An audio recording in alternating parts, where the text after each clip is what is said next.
السلام علیکم ورحمۃ اللہ وبرکاتہ۔ آج میں اپنے تمام سننے والوں کو شعبان المعظم کے ایک روزے کی فضیلت بتاؤں گی۔ شعبان المعظم کا مہینہ بہت فضیلت اور بہت برکت والا مہینہ ہے۔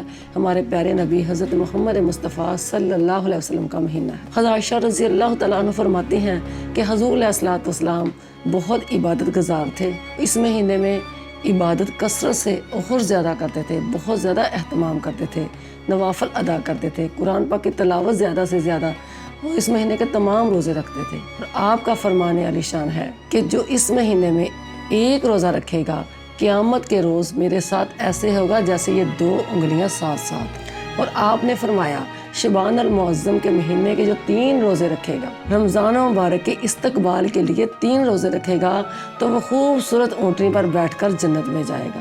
سبحان اللہ۔ اور آپ صلی اللہ علیہ وسلم کا فرمان مبارک ہے، انہوں نے فرمایا کہ میں تو تمام روزے اس مہینے کے رکھتا ہوں، لیکن صحابہ اکرام کو آخری روزے رکھنے سے آپ منع فرماتے تھے۔ کہتے تھے کہ اگر آپ کو لگتا ہے کوئی بندہ اتنا کمزور ہے کہ وہ شعبان المعظم کے روزے رکھنے سے بیمار ہو جائے گا، نفلی روزے رکھنے سے کمزور ہو جائے گا اور فرضی روزے رمضان مبارک کے نہیں رکھ سکے گا، تو اسے چاہیے کہ شعبان المعظم کے آخری روزے مت رکھ۔ اگر وہ چاہتا ہے کہ اس لیے رکھنا چاہتا ہے کہ اس کی روٹین بن جائے، رمضان مبارک کے لیے اس نے جسم کو تیار کرنا ہے اور اپنی روٹین بنانی ہے، تو وہ یہ روزے رکھ سکتا ہے، یہ اپنی مرضی سے رکھ سکتے ہیں۔ اس مہینے کے ایک روزے کا بہت زیادہ ثواب ہے۔